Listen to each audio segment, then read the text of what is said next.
ഇപ്പോൾ ലഭിക്കുന്ന വിവരം ഖത്തറിലെ സമുദ്ര ഗതാഗതം താൽക്കാലികമായി നിർത്തിവെച്ചിരിക്കുന്നു എന്നുള്ള വിവരമാണ്. അപ്പോൾ നേരത്തെ നമ്മൾ റിപ്പോർട്ട് ചെയ്തതുപോലെ ഇറാന്റെ ഭാഗത്തു നിന്നും ഈ ഹോർമൂസ് കടലിടുക്കിനെയും പേർഷ്യൻ ഗൾഫിനെയും ഒമാൻ ഗൾഫിനെയും ലാക്കാക്കിക്കൊണ്ടുള്ള ഒരു സൈനിക നീക്കം വരാൻ പോകുന്നു. അതിന്റെ സൂചനയാണോ ഇത്? തീർച്ചയായും ഡോക്ടർ അരുൺകുമാർ സൂചിപ്പിച്ചതുപോലെ തന്നെ ഇറാന്റെ സാമ്പത്തിക സമ്മർദ്ദം അത് ഫലം കണ്ടു തുടങ്ങിയിരിക്കുന്നു എന്നുള്ളതാണ്. ലോകരാജ്യങ്ങളെല്ലാം, പ്രത്യേകിച്ച് ഈ മേഖലയിലെ രാജ്യങ്ങളെല്ലാം ഈ ഹോർമൂസ് കടലിടുക്ക് വഴിയുള്ള ചരക്ക് നീക്കം നിർത്തിവെക്കാൻ നിർബന്ധിതരായിരിക്കുന്നു എന്നുള്ളതാണ് ഏറ്റവും സുപ്രധാനമായിട്ടുള്ളത്. അമേരിക്കയുടെ ഒരു പ്രസ്താവന വരുന്നു. അതിന് പിന്നാലെ ഖത്തർ സമുദ്ര ഗതാഗതം താൽക്കാലികമായി നിർത്തിവെച്ചു എന്നുള്ള ഒരു റിപ്പോർട്ട് കൂടി വരുന്നു. നേരത്തെ ഇതേപോലെ തന്നെ UK സമാനമായ ഒരു പ്രസ്താവന നടത്തിയിരുന്നു. ഇത്തരത്തിൽ ഹോർമൂസ് കടലിടുക്ക് അടച്ചതായിട്ടുള്ള ഒരു റിപ്പോർട്ട് ലഭിച്ചിട്ടുണ്ട്, ഞങ്ങൾക്കത് കൺഫേം ചെയ്യാൻ കഴിഞ്ഞിട്ടില്ല എന്നുള്ളതായിരുന്നു UK ഭാഗത്തു നിന്നുള്ള സ്റ്റേറ്റ്മെന്റ്. അതായത് ഇറാൻ ഹോർമൂസ് കടലിടുക്ക് അടയ്ക്കുന്ന കാര്യത്തിൽ അവർ കൃത്യമായ തീരുമാനം എടുത്തിരിക്കുന്നു എന്നുള്ളത് തന്നെയാണ് ഇതിൽ നിന്ന് വ്യക്തമാക്കുന്നത്. ലോകത്തിന്റെ വിവിധ ഭാഗങ്ങളിലേക്കുള്ള ആകെയുള്ള ഓയിൽ കടത്തിന്റെ അല്ലെങ്കിൽ ചരക്ക് നീക്കത്തിന്റെ ഒരു 25% ഈ ഹോർമൂസ് കടലിടുക്ക് വഴിയാണ് നടക്കുന്നത് എന്നുള്ളതാണ് ഈ ഒരു കടലിടുക്കിന്റെ പ്രാധാന്യം ഇത്രയേറെ വർദ്ധിപ്പിക്കുന്നത്. ചരക്ക് നീക്കത്തിന് അത്രയധികം പ്രാധാന്യമുള്ള ഒരു കേന്ദ്രമാണിത്.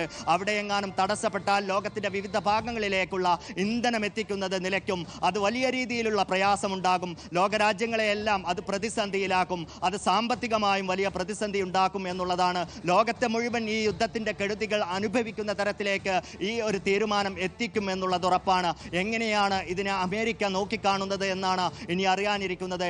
എന്തായാലും ഡൊണാൾഡ് ട്രംപ് രാജ്യത്തെ അഭിസംബോധന ചെയ്യുന്നുണ്ട് അല്പസമയത്തിനകം. ഇന്ന് തന്നെ അദ്ദേഹം അഭിസംബോധന ചെയ്യുമെന്നാണ് അറിയുന്നത്.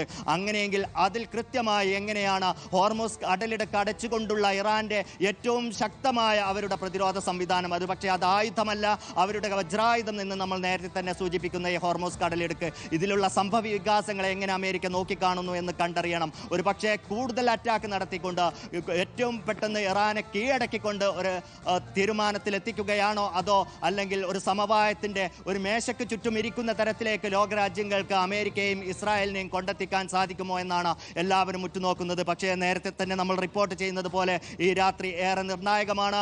ഇന്ന് ഈ രാത്രിയിലാണ് UN സെക്യൂരിറ്റി കൗൺസിൽ യോഗം ചേരുന്നത്. ആ യോഗം ചേരലിൽ ലോകശക്തികൾക്ക്, ഫ്രാൻസ് അടക്കമുള്ള, ജർമ്മനി അടക്കമുള്ള ലോകരാജ്യങ്ങൾക്ക് അമേരിക്കയും ഇസ്രായേലിനെയും സമവായത്തിന്റെ വഴിയിലേക്ക് കൊണ്ടെത്തിക്കാൻ സാധിക്കുമോ എന്നാണ് എല്ലാവരും ഉറ്റുനോക്കുന്നത്. ഇറാനെ സംബന്ധിച്ചിടത്തോളം ഇറാൻ അവരുടെ നയം വ്യക്തമാക്കിയിട്ടുണ്ട്.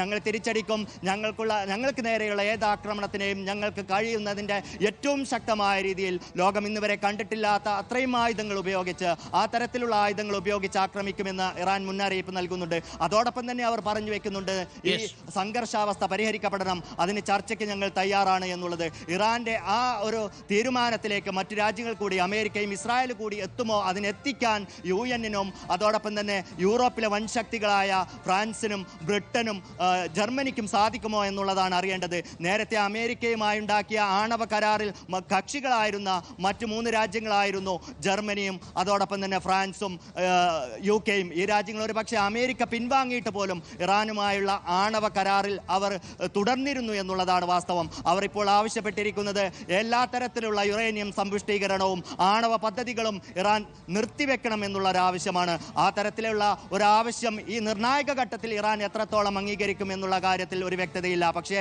എന്നിരുന്നാലും ഒരു ചർച്ചയിലേക്ക് എത്തിക്കണം എന്നുള്ള കാര്യത്തിൽ ആ രാജ്യങ്ങളും മുന്നോട്ട് വെക്കുന്നുണ്ട്. എന്തായാലും കാത്തിരുന്ന് കാണേണ്ടി വരും UN സെക്യൂരിറ്റി കൗൺസിൽ എന്ത് തീരുമാനമെടുക്കുന്നു, ഒരു സമാധാനത്തിന്റെ വഴിയിലേക്ക് കൊണ്ടെത്തിക്കാൻ സാധിക്കുമോ എന്നുള്ളത്. ഡോക്ടർ, വളരെ പ്രധാനപ്പെട്ട വിവരമാണ്.